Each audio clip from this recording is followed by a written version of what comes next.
Hello everyone, my name is Martin Dogoni Nyoro. I'm a GIS forestry ecosystems expert for the Regional Center of Excellence in the Eastern and Southern African region. And welcome to the online course on the application of GIS in conservation mapping. I'm going to take you through the applications of GIS in conservation. GIS has become an indispensable tool in environmental conservation, which enables scientists, conservationists, and policymakers to map, analyze, and manage natural resources effectively. So GIS in conservation uses the spatial data to analyze these ecological patterns, the biodiversity conservation, habitat restoration, among very other aspects in our sustainable resource management.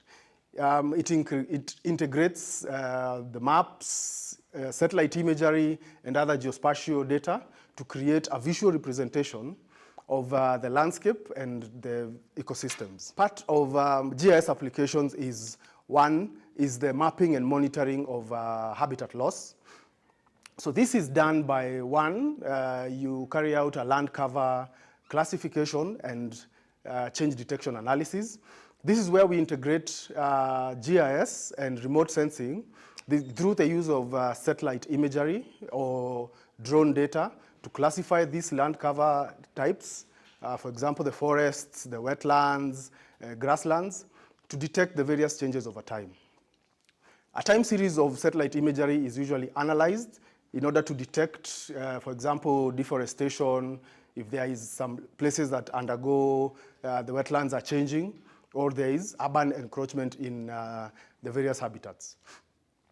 To monitor habitat loss over time, we can use various platforms such as the Global Forest Watch, which provides a near real-time system for tracking forest cover loss. There are also some GIS models that helps in to detect the shifts in habitats due to the rising temperatures, several sea level rise, as well as changing precipitation patterns. In the mapping and monitoring of habitat loss, we are able to assess threats through the human impact mapping. This is where we overlay habitat data with the GIS data, that is, for example, the roads, the agricultural data, and the settlement to identify areas that are high risk.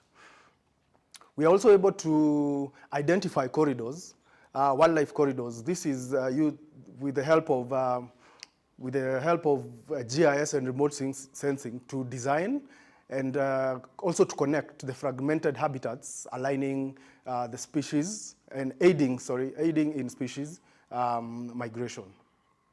With GIS, we are also able to, in protected area management, so that is, conservationists use this the GIS to evaluate the effectiveness of the protected areas, and if there are some areas that require expansion, this is an ideal tool to be used in this case.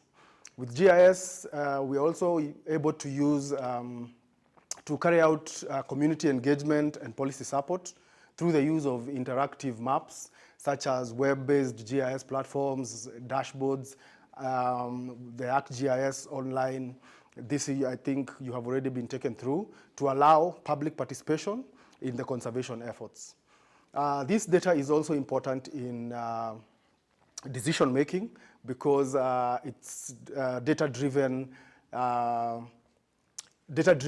information that helps the governments and NGOs to prioritize conservation and also enforce land use regulations as well as funding opportunities. Another application is the species distribution modeling, or SDM, which uses GIS data and environmental data to predict where species are likely to occur based on habitat suitability. This is very crucial in conservation planning, as well as invasive species management, and also in the climate change impact assessment. So suitability mapping is where GIS integrates species occurrence, These are records from field or citizen science with the environmental variables such as elevation, soil type, climate data to create habitat suitability maps. Once you have these suitability maps, the SDM or the species distribution modeling helps focus on where and how this species range may shift due to the different climate changes by modeling future climate scenarios. This is an example from the Intergovernmental Panel on Climate Change Projections. We also prioritize conservation and protected area planning through GIS. This is by overlaying the outputs from the species distribution modeling with the protected area maps. This GIS helps in identifying the gaps in this conservation by prioritizing where there are some areas that are species rich but are outside of the reserves. And then there are some those critical habitats that also need protection.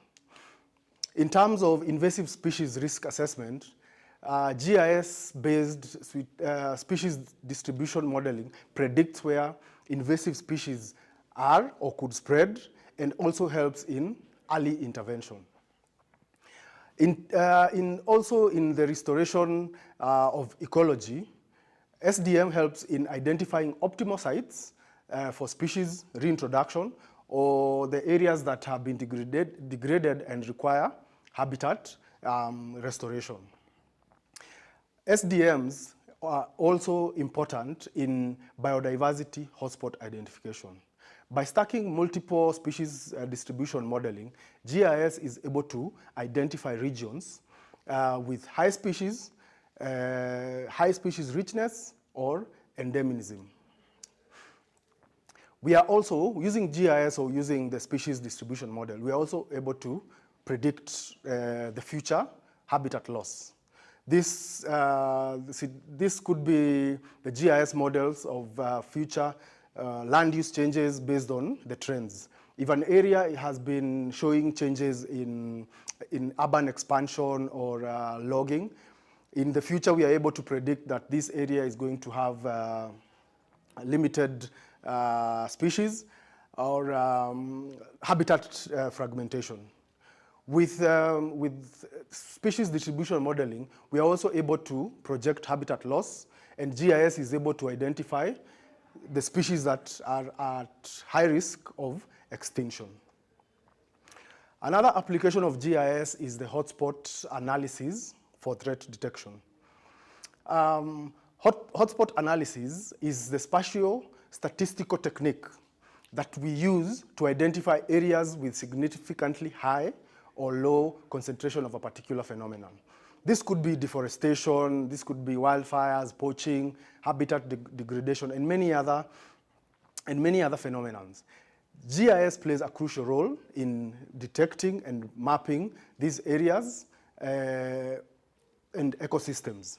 This includes deforestation and land use change detection, where we use satellite imagery to provide a temporal data to detect, for example, the forest loss through the various indices like the normalized difference vegetation index, as well as GIS spatial analysis, like the kernel density estimation or Getty's odd GIS star that helps to identify hotspots or high-risk zones. In terms of wildlife poaching or illegal activity monitoring, with the use of nighttime lights from satellite-based instruments such as the visible infrared imaging radiometer suit, the VIRS, is able to detect illegal mining, or in some areas that have camps that are carrying out logging. We are able to carry out this, we are able to monitor through nighttime lights. And in cases where you have drones that have thermal sensors, we're able to monitor these protected areas in real time. In terms of predictive policing, the use of historical poaching data or community-reported crime data to predict high-risk zones is very critical in this. For example, the use of the spatial monitoring and reporting tool, the SMART tool, is critical as it helps in conservation management and protecting wildlife, for example, in anti-poaching efforts. SMART can help standardize and streamline data collection, analysis, and reporting. This makes it easier for key information to get from the field to the decision makers. As I go back to my other slide, you can see some of the pressures that happen in our protected areas. The image on your right shows the agricultural pressures around a protected area. Another threat to or hotspot analysis is the wildfire risk or burn severity. With the use of satellite imagery, we're able to detect where we have active fires or where burn scars have already happened. And with the use of machine learning models, we're able to predict fire-prone areas using climate and vegetation data. We're also able to monitor urban encroachment and habitat fragmentation through land cover classifications, where we are able to identify urban and natural areas using satellite data. And GIS also is used in measuring the fragmentation of these landscapes.